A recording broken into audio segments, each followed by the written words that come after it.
บายดีนักศึกษาทุกคนเนาะกลับมาคือเก่าเช่นเคยกับดิสาระบบมัลติมีเดียและแอนิเมชันเนาะกลับมาในมื้อนี้อาจารย์จะมานำเสนอบทที่1ว่าด้วยเรื่องการแนะนำเบื้องต้นเกี่ยวกับมัลติมีเดียซึ่งในหัวข้อหรือว่าบทนี้เนาะจะมีหัวข้อในการนำเสนออยู่3หัวข้อใหญ่อันได้แก่หัวข้อที่1แนะนำเกี่ยวกับระบบมัลติมีเดียซึ่งอยู่ในหัวข้อนี้อาจารย์จะอธิบายเกี่ยวกับความหมายและประโยชน์ของมัลติมีเดียและหัวข้อที่2จะเป็นการแจ้งแยกประเภทต่างๆของมัลติมีเดียบ่ว่าจะเป็นประเภทข้อความภาพนิ่งภาพเคลื่อนไหวเสียงและวิดีโอเป็นต้นเนาะและหัวข้อที่3จะเว้าด้วยเรื่องของการโฆษณาและการส่งเสริมธุรกิจด้วยมัลติมีเดียในหัวข้อนี้เนาะอาจารย์จะนำเสนอ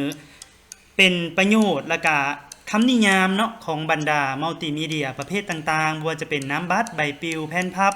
ป้ายแบ็กดรอปป้าย JPEG หรือว่ารูปภาพที่แสดงถึงหน้าเว็บรวมไปถึงวิดีโอสั้นต่างๆเนาะเพื่อเฮ็ดการโฆษณาประชาสัมพันธ์หั่นนอกจากนั้นเนาะอยู่ในหัวข้อที่2ย่อยแม่นอาจารย์จะได้นำเสนอเกี่ยวกับเทรนด์ของการเฮ็ดโฆษณา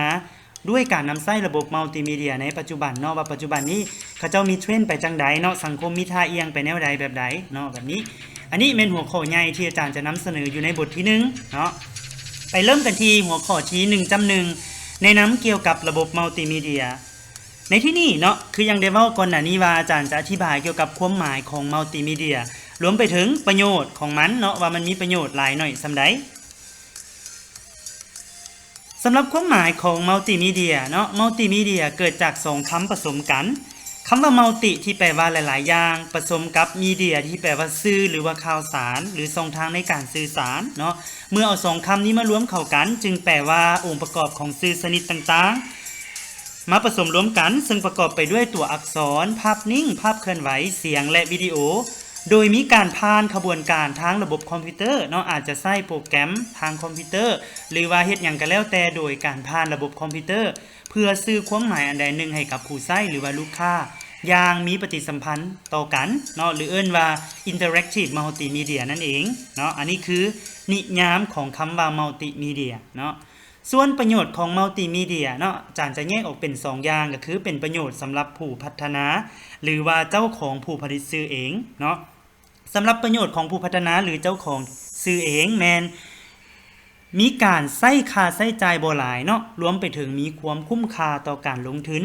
สามารถเพิ่มประสิทธิภาพของการโฆษณาประชาสัมพันธ์ได้ดีหรือว่าง่ายๆว่าเฮ็ดให้มีกำไรหลายขึ้นเนาะสามารถขยายฐานลูกค้าได้กว้างขวางออกกว่าเก่าเนาะและต่อมาก็คือเฮ็ดให้ผู้รับซื้อสามารถเข้าใจในรายละเอียดเนื้อหาที่เจ้าของผลงานหันต้องการอยากซื้อออกให้เข้าใจและก็ลึกซึ้งหลายยิ่งขึ้นเนาะในส่วนของผู้รับซื้อหรือว่าลูกค้าเองเนาะจะได้อย่างใดจากประโยชน์ของมัลติมีเดียนี่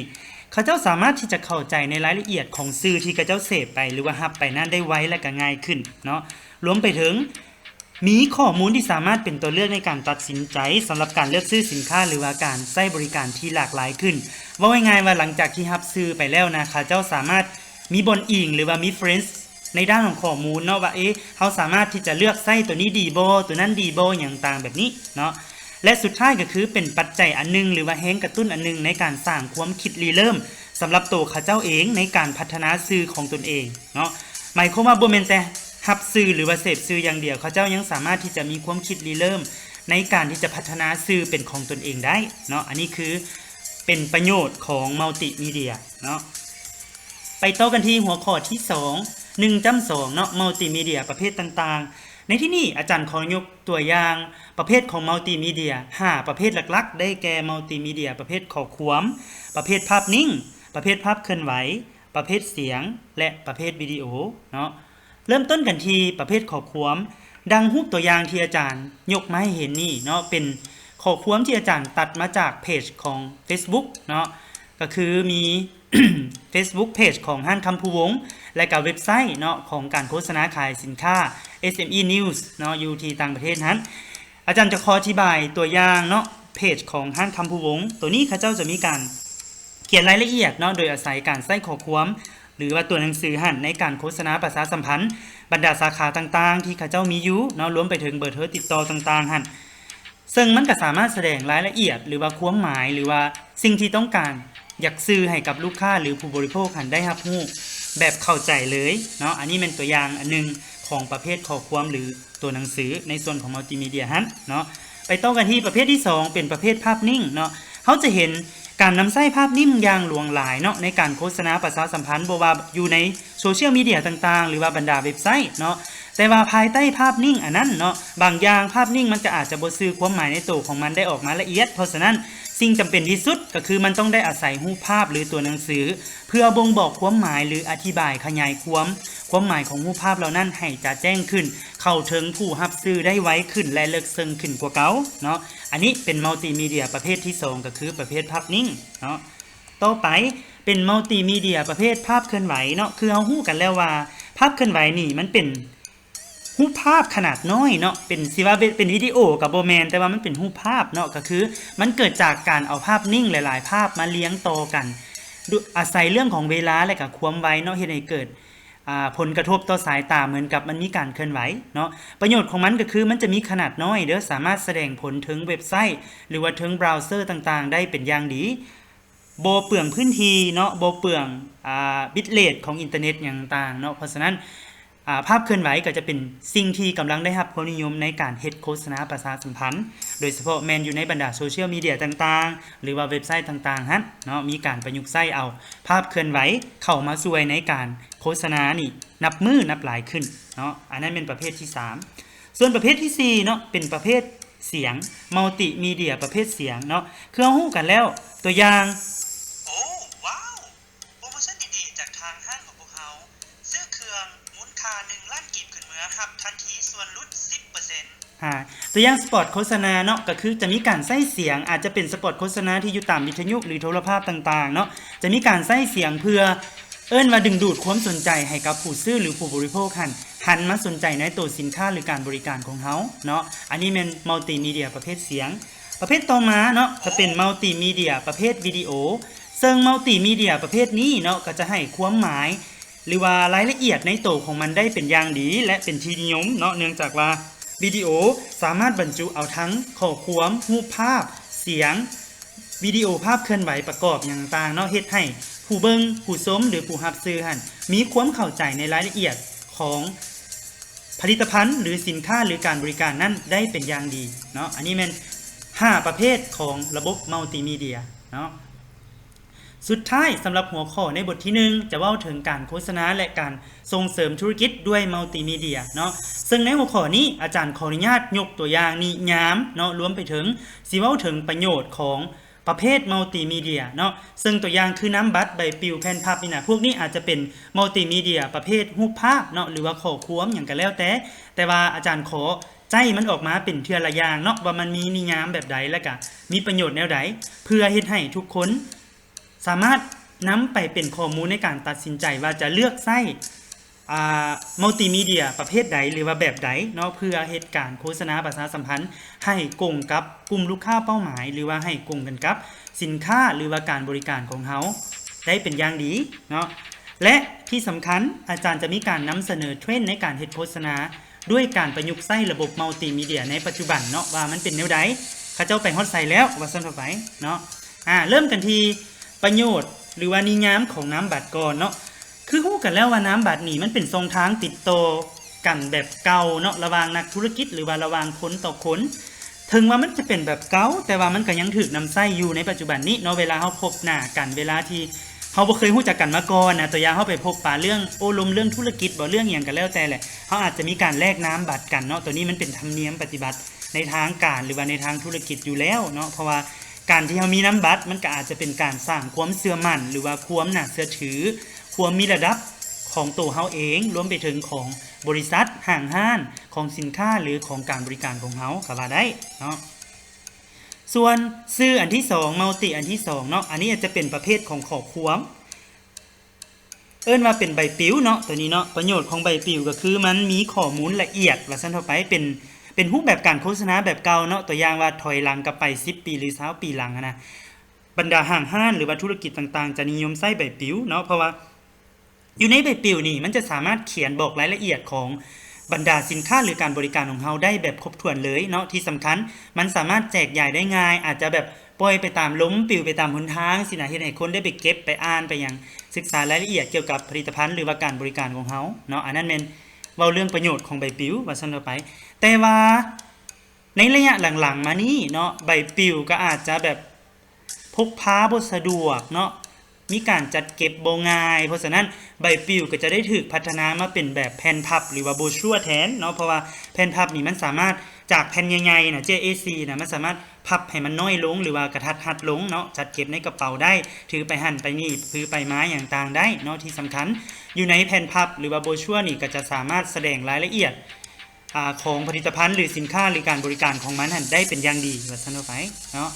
ต่อมาก็คือเป็นโปสเตอร์เนาะสำหรับโปสเตอร์นี่เขาจะเห็นโดยทั่วไปมันก็จะบ่จำเป็นแต่โปสเตอร์หนังดอกเนาะมันอาจจะเป็นโปสเตอร์ที่ว่า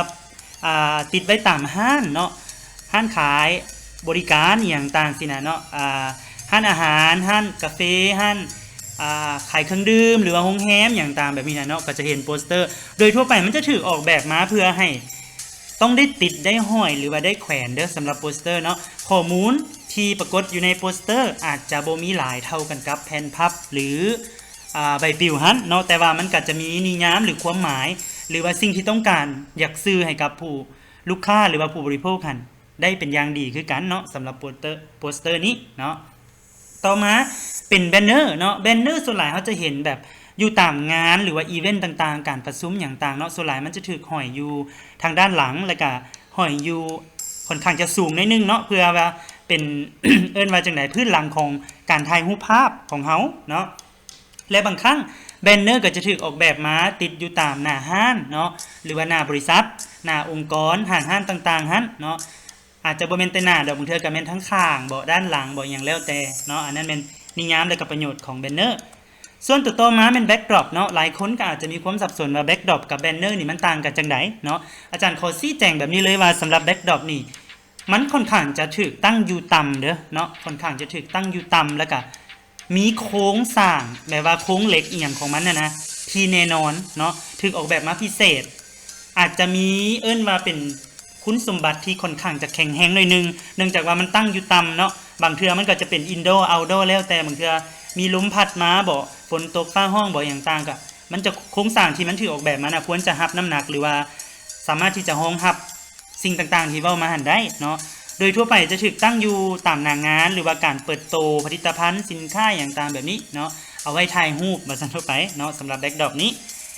ต่อไปเป็น JFAC เนาะ JFAC เป็นป้ายที่ถูกตั้งอยู่หน้าห้างโดยส่วนใหญ่เนาะก็คือเป็นแคมทางว่าง่ายเพราะว่ามันประโยชน์ของมันก็แม่นมันพกพาได้สะดวกสบายและเอาจัดเก็บได้ง่ายว่าง่ายเนาะมีพื้นที่แบบบ่ต้องใช้พื้นที่หลายเนาะเอาออกเอาเข้าได้มือแลงเอาเข้ามือเช้าออกอย่างต่างเนาะอยู่ในแนวสายตาหั่นถือว่าสะดวกสบายและก็กำลังเป็นที่นิยมคือกันสำหรับป้าย JFAC เนาะส่วนหลายคนก็อาจจะยังสงสัยว่า JFAC มันย่อมาจากไสมาแต่ไสเนาะตัว J ตัวนี้มาจาก Japan หรือว่า Japanese เด้อเพราะว่าเบื้องต้นนี่นะป้ายลักษณะแบบนี้เกิดขึ้นอยู่ที่ประเทศญี่ปุ่นเนาะเป็นหลักแต่ว่าหลังๆมาก็จะมีหลายประเทศเนาะนำเอาแนวคิดหรือไอเดียการสร้างป้าย JFAC นี้มาเฮ็ดโฆษณาหรือว่าการบริการของตนเองหลายขึ้นเนาะแล้วก็แพร่กระจายไปทั่วโลกเลยซั่นต่อไปเนาะต่อมาเป็นประเภทที่8เนาะเว้าถึงรูปภาพที่แสดงถึงหน้าเว็บไซต์ที่จริงมันก็เป็นโฆษณาเป็นแบนเนอร์นึงแหละถ้าว่าบางคนเนาะในสายเว็บก็อาจจะเอิ้นว่าเป็นแบนเนอร์แต่ว่าโดยทั่วไปรูปภาพที่ออกแบบมาสำหรับการแสดงผลถึงเว็บไซต์นี่มันก็จะเป็นรูปภาพที่ค่อนข้างจะมีสีแจ้งและก็ดึงดูดสายตาผู้เข้าเบิ่งเว็บไซต์หั่นหลายพอสมควรเนาะที่สำคัญก็แม่นมันถูกออกแบบมาให้มีโทนสีที่แตกต่างจากโครงสร้างของเว็บไซต์ที่มีอยู่เนาะเพื่อเฮ็ดได้ก็ตามก็คือมันเฮ็ดให้ดึงดูดว่าซั่นต่อไปเนาะเปิดเข้าเว็บมาปึ๊บก็เห็นเลยสำหรับแบนเนอร์หรือว่ารูปภาพที่แสดงถึงเว็บไซต์นี้เนาะและสุดท้ายเนาะเป็นสื่อของการโฆษณาแล้วก็ระบบมัลติมีเดียประเภทวิดีโอนี้เนาะเป็นสื่อที่กำลังได้รับความนิยมและสนใจจากผู้ประกอบการรวมไปถึงผู้รับซื้อหรือว่าลูกค้าหั่นเป็นอย่างดีเนาะเพราะว่าหยังเพราะว่าวิดีโอมันรวมเอารูปภาพข้อความเสียงภาพเคลื่อนไหวหรือว่ากระตูวิดีโอหั่นแหละเนาะในโตของมันแบบครบถ้วนสมบูรณ์แบบเฮ็ดให้ประสิทธิภาพของมันอาจจะมีค่อนข้างสูงกว่าแบบอื่นๆเนาะเพราะฉะนั้นก็เลยว่าเป็นปัจจัยอันนึงที่ เฮ็ดให้มันเป็นสิ่งที่กำลังได้รับความนิยมและสนใจจากทั้งผู้ประกอบการและก็ทั้งลูกค้าเองเนาะหัวข้อต่อมาอาจารย์จะนำเสนอเกี่ยวกับเทรนด์ของการเฮ็ดโฆษณาด้วยมัลติมีเดียในปัจจุบันเนาะตัวนี้ข้อมูลอ้างอิงจะบ่แม่นมาจากทางใดทางนั้นเนาะอาจารย์จะเป็นคนให้เวทน้ำหนักของมันเองเนาะก็คืออันที่หนึ่งเลยสำหรับการโฆษณาในปัจจุบันอาจารย์อยากเน้นไปที่วิดีโอสั้นเนาะเป็นหยังคือว่าต้องว่าวิดีโอสั้นคันว่าวิดีโอยาวคนก็บ่อยากเบิ่งว่าง่ายๆซะคือเฮานี่แหละกาย1นาที2นาทีไปเฮาก็อยากกดผ่านเรือนอย่างต่างๆละเนาะเพราะฉะนั้นการที่เฮาคิดจะเฮ็ดโฆษณาประชาสัมพันธ์สินค้าหรือการบริการของเฮานะเฮาต้องเลือกใช้วิดีโอสั้นนี่แหละเพื่อให้มันเข้าถึงกลุ่มเป้าหมายได้เป็นอย่างดีสามารถดึงดูดจิตใจดึงดูดความสนใจเขาเจ้าเข้ามาเบิ่งการโฆษณาประชาสัมพันธ์ของเฮาเนาะอันนั้นเป็นอันดับที่1ที่อาจารย์แนะนำส่วนต่อมาก็คือรูปภาพที่แสดงถึงหน้าเว็บหรือว่ารูปภาพที่เอาไปโพสต์อยู่ตามบรรดาโซเชียลต่างๆบ่ว่าจะเป็น Facebook Instagram หรือว่า Twitter อย่างต่างเนาะก็เป็นห้องบ่น้อยหน้ากับวิดีโอเลยว่าง่ายๆสำหรับรูปภาพเนาะและส่วนสุดท้ายอาจจะเป็นโปสเตอร์แผ่นพับหรือใบปลิวหรือแม้กระทั่งแต่เป็นพวกป้าย JFAG Banner อย่างพวกนั้นน่ะที่อาจารย์ได้เว้ามานะเนาะก็จะเป็นสิ่งที่ขาดบ่ได้คือกันกรณีที่เฮามีหน้าห้านสินะเฮาก็ควรจะมีโปสเตอร์มีแบนเนอร์เนาะมีแผ่นพับมีใบปลิวหรือว่ามีป้าย JFAG ตั้งอยู่หน้าห้านตัวอย่างสินะเนาะอันนี้แม่นเทรนด์ของการเฮ็ดโฆษณาในปัจจุบันเนาะก็ลองเอาไปพิจารณาเลือกใช้ให้เกิดประโยชน์ต่อกับสินค้าและก็การบริการของเฮารวมไปถึงแนวความคิดริเริ่มเนาะในการที่จะเฮ็ดโฆษณาด้วยมัลติมีเดียของเฮาเองเนาะสรุปสำหรับบทเรียนในบทที่1นี้เนาะนักศึกษาจะได้เรียนรู้อย่างแดอันที่1นักศึกษาจะได้เรียนรู้และเข้าใจหลายขึ้นตื่มเกี่ยวกับนิยามความหมายประโยชน์ของระบบมัลติมีเดียหั้นเนาะและที่สำคัญสามารถที่จะจำแนกมัลติมีเดียประเภทต่างๆได้ว่ามันเป็นประเภทข้อความบอกประเภทเสียงประเภทวิดีโอหรือประเภทใดเนาะและสุดท้ายที่อาจารย์อยากเน้นย้ำและเฮ็ดให้เกิดมีหลายที่สุดก็คือ